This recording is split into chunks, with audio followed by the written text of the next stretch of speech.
클라이너 퍼킨스에 이제 입사한 26세 직원이 있었어요. 밥 스완슨이라는 직원으로부터 오늘의 이야기는 시작이 됩니다. 자기가 과연 이제 매진에서 어떤 사업 기회를 발굴할 수 있을까를 끊임없이 리서치하기 시작했다라고 합니다. 이런 제조업 DNA를 연구하는 학자들 명단을 이제 쭉 그 참석자 명단을 입수해서 무작정 그 사람 중에 하나한테 이제 전화를 걸기 시작을 했습니다. 허버트 보이어라는 학자에게 이제 연락을 했는데 거의 10분 만나기로 했었는데 3시간 동안 이야기를 하고 거의 의기투합을 했다라고 하고 있습니다. 열띤 논의 끝에 이제 사업 계획을 세우기로 하였습니다. VC가 투자한 바이오텍의 시작이라고도 볼 수 있는데요.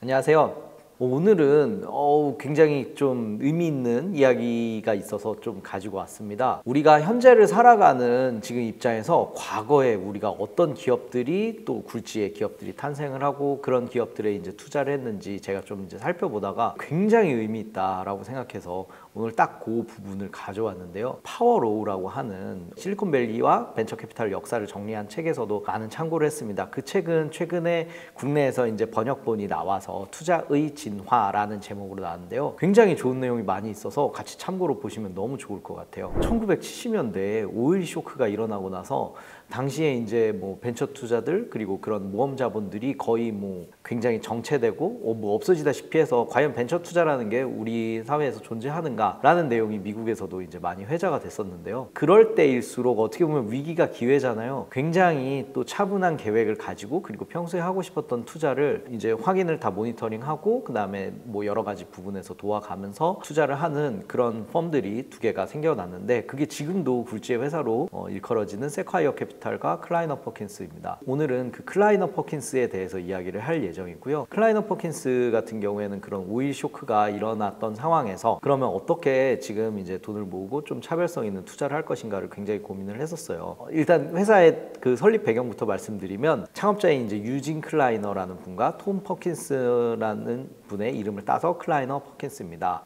유진 클라이너 같은 경우에는 그 실리콘밸리의 역사에 또 가장 중요한 회사 중에 하나인 페어차일드 반도체의 창업 멤버 중에 하나고요. 톰 퍼킨스 같은 경우도 매우 그 훌륭한 투자자 중에 한 분이셨습니다. 그 두 명이 이제 결합을 해서 회사를 만들게 되었고 이 회사는 쭉 흘러가면서 뭐 우리가 전설적인 VC다라고 얘기하는 존 도어나 비노드 코슬라 같은 분들도 회사에 몸을 담았고 포트폴리오로는 우리가 너무 잘 알만한 회사가 너무 많아요. 뭐 구글, 아마존, EA 그리고 트위터, 썬마이크로 시스템즈 그리고 슬랙 등등 워낙 굴지 회사들만 투자했었던 회사라고 볼 수 있겠습니다. 하지만 다시 돌아가면 오일 쇼크 이후에 회사 설립 당시에 굉장히 침체기였는데 어떻게 할 것인가에 고민을 했었고 여러 고민 끝에 그 현대의 뭐 EIR이라고 하는 사내 창업가 또는 사내 기업가라는 개념이 있어요. 그런 개념도 실제로 구현하기도 했고 그다음에 뒤에서 얘기할 거지만 이제 뭐 마일스톤 투자 방식에 대해서도 심도 있는 고찰을 했었다라고 할 수 있겠습니다. 그래서 이런 자본 조달이나 네트워크 확장에 굉장히 도움을 주는 쪽으로 어떻게 보면 굉장히 그런 개입한다라고 하죠. 지금은 상장사에서 발생하는 행동주의랑은 조금 다른 개념인데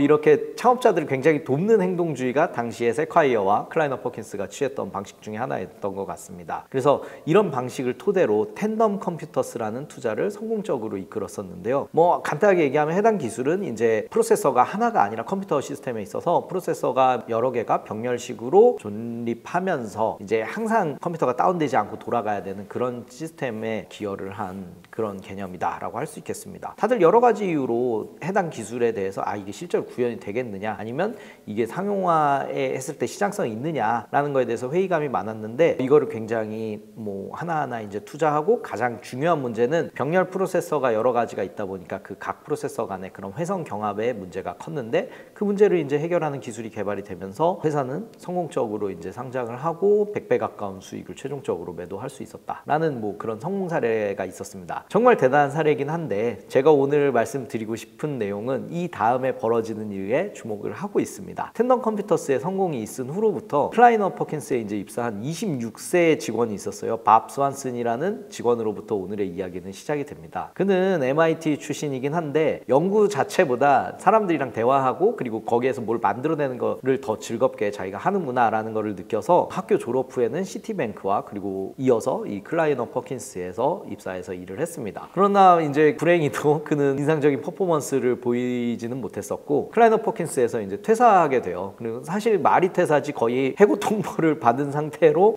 이제 나는 뭘 하지? 라는 고민을 이제 하게 되는데 우연히 포트폴리오사인 이제 생명공학 회사의 이제 시터스라는 회사가 있었대요. 그 회사에 이제 자문위원회에 갔을 때 이제 유전자 재조합 기술이라는 게 앞으로 굉장히 주목할 만하고 우리가 그 기술에 대해서도 많이 스터디를 해야 된다라고 이제 듣게 되면서 이거 되게 인상 깊고 흥미있는 기술이다라고 하면서 이것저것 리서치를 계속 하게 됩니다. 클라이너 퍼킨스가 스완슨과의 고용관계는 종료가 되었지만 사무실은 계속 써도 된다라는 조건을 하면서 허가를 했는데 그는 여기에서부터 이제 사무실 계속 출근은 하면서 월급은 받지 않고 출근을 하면서 자기가 파고 싶었던 그 기술이 과연 도대체 이게 구현 가능한 건가, 자기가 과연 이제 매진에서 어떤 사업 기회를 발굴할 수 있을까를 끊임없이 리서치하기 시작했다라고 합니다. 이게 제가 앞서 말씀드렸던 사내 창업가 그리고 사내 기업가의 어떻게 보면 굉장히 시초가 되는 개념을 이분이 만들었다라고 할 수 있겠죠. 그래서 어떤 날에는 유전자 제조와 관련된 그런 기술자들이 많이 이제 참석할 것으로 예상이 되는 컨퍼런스에 이런 제조합 DNA를 연구하는 학자들 명단을 이제 쭉 그 참석자 명단을 입수해서 무작정 그 사람 중에 하나한테 이제 전화를 걸기 시작을 했습니다. 그래서 이 분야의 선구자인 또 폴 버그라는 그 학자가 있는데 그분한테도 이제 이 스완슨이 연락을 했대요. 그런데 이제 거의 무명의 VC이자 사람의 연락을 굉장히 대수롭지 않게 생각하고 이제 무시당했고 또 다른 사람들 같은 경우에는 이 기술 자체가 앞으로 의미가 있는데 수십 년 이후에나 할 수 있는 기술인 것 같다. 그리고 시장성 자체도 지금 당장 뭐 이렇게 생각할 수 있는 계제가 아니기 때문에 관심 없다. 아니면 그냥 무시. 그렇게 무시를 다 하면서도 계속 전화를 하면서 이거 기술에 동의를 하거나 아니면 좀 더 전문성 있는 사람을 자기가 찾아내기 위해서 엄청 노력을 했대요. 우리가 많이 읽는 그 피터 시엘의 이제 저서인 제로 투 원에서 첫 그 문장에 등장하는 매우 중요한 질문을 피터 시엘이 합니다. 정말 중요한 진실인데 남들이 동의해주지 않는 게 무엇이라고 생각합니까? 본인이 생각하는 그런 거 뭐가 있습니까? 라는 질문이 있는데 보통 이런 게 매우 소중하고 여기에서부터 어떻게 보면 창업이라든지 아니면 자기가 문제의식을 가진 게 이건 진짜 사실인데 왜 남들은 이거에 동의 안 할까? 아니면 남들이 설마 모르는 걸까? 내가 어떻게 이거를 개발하거나 고도화해서 사람들이 동의하게 만들 것인가? 라는 동의를 얻어내는 질문을 하는데 어떻게 보면 스완슨한테는 이 유전자 제조합 기술과 그 유전자 제조합 상용화가 이 질문이었다라고 볼 수 있겠습니다. 어쨌든 여차저차 계속 연락을 돌리다가 UC 샌프란시스코의 허버트 보이어라는 학자에게 이제 연락을 했는데 그 허버트 보이어 교수는 다른 학자들과는 다르게 그거 가까운 미래에 개발될 수 있다. 그리고 매우 유망한 거 맞다라고 의견을 주게 되었습니다. 그래서 보이어 같은 경우에는 자기 연구하기도 바빠 죽겠는데 지금 이 전화에서 빨리 벗어나고 싶었는데 이 스완슨이 하도 끈질기게 달라붙어서 그러면 우리 그 학교 그 자기 연구실에 오게 되면 한 10분 정도 만나주겠다라고 약속을 잡게 됩니다. 그래서 금요일에 10분 정도 만나게 됐는데 그 잠깐의 동안 그 스완슨 같은 경우는 이 기술에 대한 전망가 자기가 어떻게 보면 전문성이 많이 있는 건 아니지만 그동안 알아냈던 것들 그리고 자기가 기대하는 것들에 대해서 열변을 토하기 시작합니다. 근데 어떤 기술에 이제 자기가 집중을 하거나 그거에 전문성 있는 분들은 이렇게 자기가 연구하는 거 기술들 그리고 비록 잘못 알고 있음에 불구하고 아니면 전문성이 떨어짐에 불구하고 그거에 대해서 이야기를 하거나 아니면 굉장히 이 사람이 열의가 있네 라고 느껴지면 굉장히 마음을 또 쉽게 여는 경우가 있어요. 이분 같은 경우에도 되게 그랬던 것 같아요. 그래서 자리를 옮겨서 이제 술집에 가서 맥주를 먹으면서 이야기를 해보자. 거의 10분 만나기로 했었는데 3시간 동안 이야기를 하고 거의 의기투합을 했다라고 하고 있습니다. 그래서 그들은 이제 맥주를 마시면서 이거 진짜 개발할 만하지. 그리고 우리가 사업화할 수 있지. 누가 할 수 있겠느냐라고 하면서 열띤 논의 끝에 이제 사업 계획을 세우기로 하였습니다. 사실 이 부분이 저한테는 정말 와닿아요. 저 같은 다음 세대의 VC들도 어떻게 보면 정말 이게 짜릿한 순간이기도 한데요. 이 한참 전에도 그리고 정말 몇십 년 전이죠. 거의 한 50년 전에 또 이런 뭐랄까 내가 확신하는 기술 그리고 내가 굉장히 기대하는 기술이 정말 사업화가 될 것인가 그리고 그 사업화에 대해서 전문가는 어떻게 생각하고 있고 혹시 같이 하실래요? 이런 식으로 아니면 투자 받으실래요? 라고 이야기를 하면서 이렇게 집요하게 파고드는 일종의 벤처 정신이 구현된 사례라고 볼 수 있어서 정말 지금 현 세대를 살아가는 VC 입장에서도 다시 봐도 이거 굉장히 놀랍고 의미 있는 사례가 아닌가 싶습니다. 지금 제네텍 본사에 가면 이분들이 그 맥주 먹으면서 이야기하던 그 장면이 매우 의미 있는 시간이라서 그 창업의 순간을 어떻게 보면 도형화한 동상이 아직도 제은택 본사에 있다라고 하고 있습니다. 그리고 또 하나 의미 있는 건 그 당시만 하더라도 이 보이어 교수도 깜짝 놀랐대요. 그 이제 회사를 만들기로 해서 그럼 연구 계획서를 쓰고 나라의 이제 자금을 아니면 연구비 지원을 받을 수 있는 뭐 재단이나 뭐 여러 가지 뭐 회사들한테 어필을 해서 그 연구 계획서대로 그런 연구 지원금을 한번 받아보자 이런 거였는데, 스완스는 벤처 투자자였잖아요. 생각하는 바가 좀 달랐습니다. 아니 그런 계획서고 뭐고 우리가 바로 상업화를 할 수 있는, 그리고 상용화를 할 수 있는 회사와 그 기술에 대해서 일종의 그 비전을 이제 나열을 해서 아예 벤처 투자 자금 받자. 그래서 자본시장의 자금을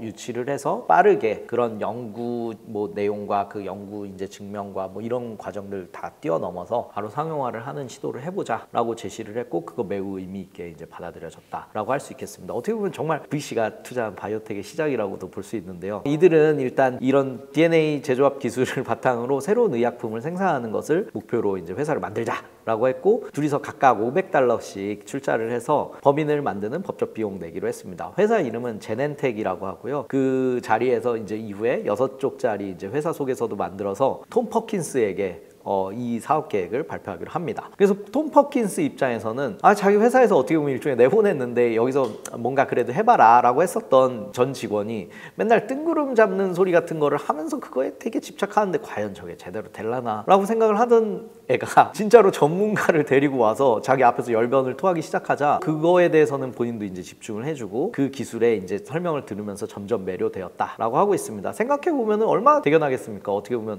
업무 퍼포먼스가 안 나와서 너 할 수 있겠냐라고 했던 직원이 끝까지 자기 좋아하는 거 포기하지 않고 이렇게 사업 기회로 그리고 투자 기회로 가지고 왔는데, 제가 퍼킨스라고 하면 굉장히 좀 흐뭇했을 것 같아요. 그래서 그들이 유전자 제조학 기술로 그럼 뭘 만들어낼 거냐라고 타겟을 삼은 거는 인슐린이었습니다.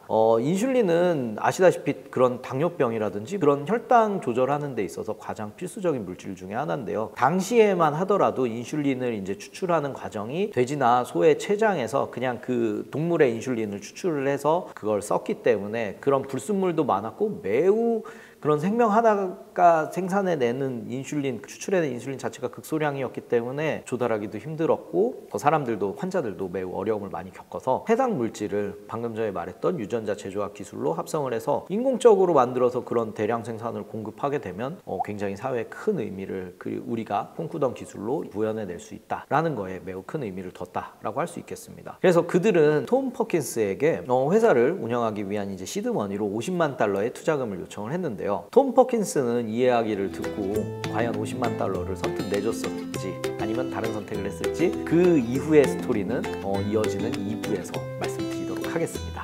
감사합니다.